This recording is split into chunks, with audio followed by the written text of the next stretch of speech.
What's going on, friends and fans? Ryan Dohrn here, answering your listener questions sent in to ryan@ryandohrn.com. I love to get your questions. By the way, if we don't feature your questions on the podcast or here on the YouTube channel, or you don't get an email back from me, that means we did not receive your question. So send it again. Make sure you're sending it to ryan@ryandohrn.com. Subscribe to the channel and like everything and comment down below, okay? All right, here we go. All right, next listener question comes in from Robby in Atlanta. Hey, Robby from Atlanta. Does everybody know I'm from Augusta, Georgia area, so we're real close, Robby. All right, a question from Robby. What does your follow-up plan look like? And if you could, please be very, very specific. How many days are you following up? What are you saying in these emails? Are you using the phone? Appreciate you, Ryan. Every help, any help is appreciated, Robby. So, Robby, my follow-up plan follows that principal rules of 3 that I preach all the time.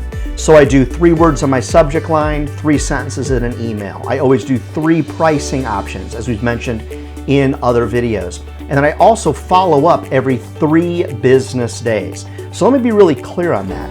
If I'm prospecting somebody on Monday, I'm going to do phone call, email, wait 3 business days. So Monday, I'm not going to follow up on Tuesday or Wednesday. My next follow-up is going to be Thursday. So the reason I follow up on a pattern of 3 business days is because you're doing a pattern of 3 on 5, which means that 5 days of the business week. So you're not going to come back to that person on the same day for about 5 different weeks. And more than likely, you're going to need 5 different outreaches over the course of 5 different weeks, every 3 business days. The other thing is, I just try to make it really simple, as well. Everything follows the rule of 3s in nature, so why wouldn't it apply to sales? All right, so in specific of the follow-up, this is so different than everybody else. So I hope you really will appreciate this, Robby. I don't mention what I'm following up about. I know down below in the comments, people are going to beat me up about that. It's okay. Grant Cardone said it best. You're nobody unless you have at least 10 haters and been sued a couple times, right? So mad shout out to Grant, because that always makes me laugh when I think about that. He said that in one of his shows. When you think about it, friends, it's so important for us to recognize that what we say in our follow-ups doesn't have to be about what we're following up about. People know why you're emailing them. People know why you're calling them. So why not bring some value to every interaction? So instead of saying checking in, I don't know why I'm doing air quotes, but checking in on you, I'll say, how can I help? I won't even mention why I'm following up. The subject line might be next steps together.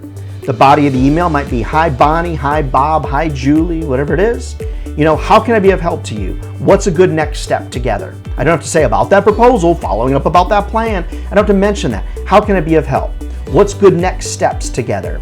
Do you need anything else from me? That's a really common follow-up that I use, Robby, and everybody, is I'll write an email that just says, how can I help? What else can I give you? The subject line might be any more questions. Body of the email could be, hey, what are you, in terms of questions, do you have any for me? Is there anything I can get to you or give to you to help you with your decision?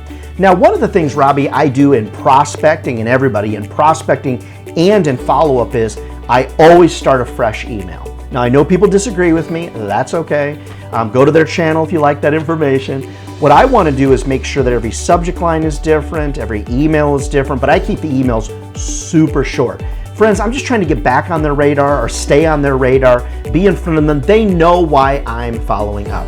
Now, we're going to talk in one of our next questions about people getting ghosted during the follow-up process, so I'll save that for another video. But in case you don't get there, one of the secrets in not getting ghosted is giving permission for people to say no if that's their answer. Now again, before you get down below and start burning up the comments on me, recognize that I always want to get a yes. But if you've been in sales as long as me, sometimes just give me a no. If it's a no, just give it to me. I can handle it, if that's what the answer is. So sometimes my follow-up will be update, ? Will be the subject line, and the body of the email is just any updates appreciated. It's keeping it simple. It's following up every 3 business days just to be persistent enough to keep their attention, but not so persistent that you're annoying out there. So Robby up in Atlanta and everybody out there, I hope that is helpful to you. And just remember, following up every 3 business days, fresh subject lines, fresh emails, and really don't have to mention why you're following up, because they know why it is that you're following up. You're good in sales.